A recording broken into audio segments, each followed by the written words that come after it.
American നഗരങ്ങളിൽ പുതിയൊരു ഭീതി നിറയുന്നുണ്ട്. കാലിഫോർണിയയിലെ കൃഷിയിടങ്ങൾ മുതൽ ന്യൂയോർക്കിലെ അടുക്കളകൾ വരെ ആശങ്കയിലാണ്. ഡൊണാൾഡ് ട്രംപിന്റെ ഭരണത്തിൽ രേഖകളില്ലാത്ത കുടിയേറ്റക്കാർക്കെതിരായ നടപടികൾ ശക്തമാക്കിയിരിക്കുകയാണ്. ഹോട്ടലുകൾ, കൃഷിയിടങ്ങൾ, റെസ്റ്റോറന്റുകൾ തുടങ്ങിയ പ്രധാന മേഖലകളിൽ ജോലി ചെയ്യുന്നവരാണ് പ്രധാനമായും ലക്ഷ്യമിടുന്നത്. ഇമിഗ്രേഷൻ ആൻഡ് കസ്റ്റംസ് എൻഫോഴ്സ്മെന്റ് രാജ്യവ്യാപകമായി വീണ്ടും പരിശോധനകൾ ആരംഭിക്കാൻ ഉത്തരവിട്ടിട്ടുണ്ട്. ഇത് പലരെയും ഭയപ്പെടുത്തുന്ന കാര്യമാണ്. കാരണം രേഖകളില്ലാത്ത തൊഴിലാളികളെ അവരുടെ ജോലി സ്ഥലങ്ങളിൽ നിന്ന് തന്നെ അറസ്റ്റ് ചെയ്യാൻ സാധ്യതയുണ്ട്.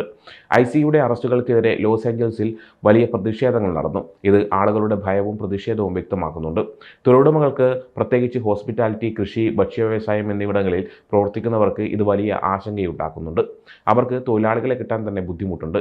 ഈ സാഹചര്യത്തിൽ കുടിയേറ്റ തൊഴിലാളികളെ നഷ്ടപ്പെട്ടാൽ അത് അവരുടെ ബിസിനസ്സുകളെ തകർക്കും. എന്നാൽ ട്രംപ് ഭരണകൂടം ഇതിൽ ഉറച്ചു നിൽക്കുകയാണ്. രേഖകളില്ലാത്ത കുടിയേറ്റക്കാരെ, പ്രത്യേകിച്ചും ക്രിമിനൽ പശ്ചാത്തലമുള്ളവരെ ജോലിക്ക് വെക്കുന്ന സ്ഥാപനങ്ങളെ ലക്ഷ്യമിടുമെന്നാണ് അധികൃതർ പറയുന്നത്. കൃഷിക്കാർക്ക് തൊഴിലാളികൾ ആവശ്യമാണെന്ന് പ്രസിഡന്റ് സമ്മതിക്കുന്നു. എന്നാൽ ക്രിമിനലുകൾ പോകണമെന്ന് അദ്ദേഹം പറയുന്നു.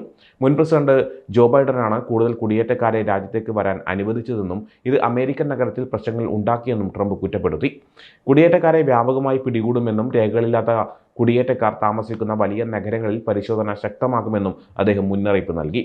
മാംസം പാക്ക് ചെയ്യുന്ന വ്യവസായം, നിർമ്മാണ മേഖല, ശുചീകരണ ജോലികൾ, ഹോസ്പിറ്റാലിറ്റി തുടങ്ങിയ കുടിയേറ്റ തൊഴിലാളികളെ ആശ്രയിക്കുന്ന വ്യവസായങ്ങൾ അപകടകരമായ അവസ്ഥയിലാണ്.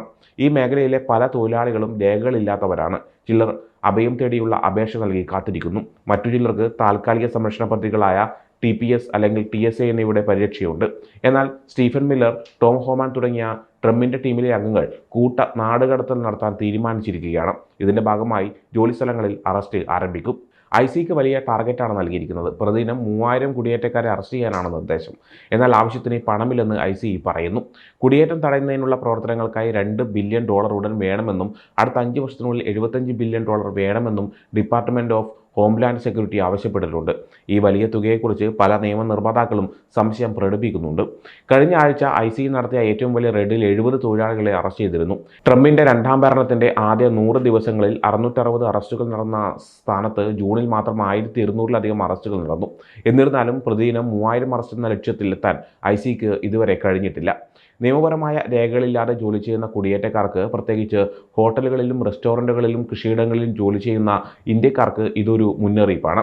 ജോലി സ്ഥലങ്ങളിൽ പരിശോധനകൾ വീണ്ടും ആരംഭിക്കുന്നതോടെ കൂടുതൽ അറസ്റ്റുകളും നാടുകടത്തലുകളും ഉണ്ടാകാൻ സാധ്യതയുണ്ട്. രേഖകളില്ലാതെ അമേരിക്കയിൽ താമസിക്കുന്നവരും ജോലി ചെയ്യുന്നവരും ജാഗ്രത പാലിക്കണം. കൂടാതെ തങ്ങളുടെ അവകാശങ്ങളെക്കുറിച്ച് ബോധവാന്മാരായിരിക്കുകയും ആവശ്യമുള്ളപ്പോൾ നിയമസഹായം തേടുകയും വേണം. സമയം മലയാളം വാർത്തകൾ ഇനി ടൈംസ് ഓഫ് ഇന്ത്യ സൂപ്പർ ആപ്പിലും.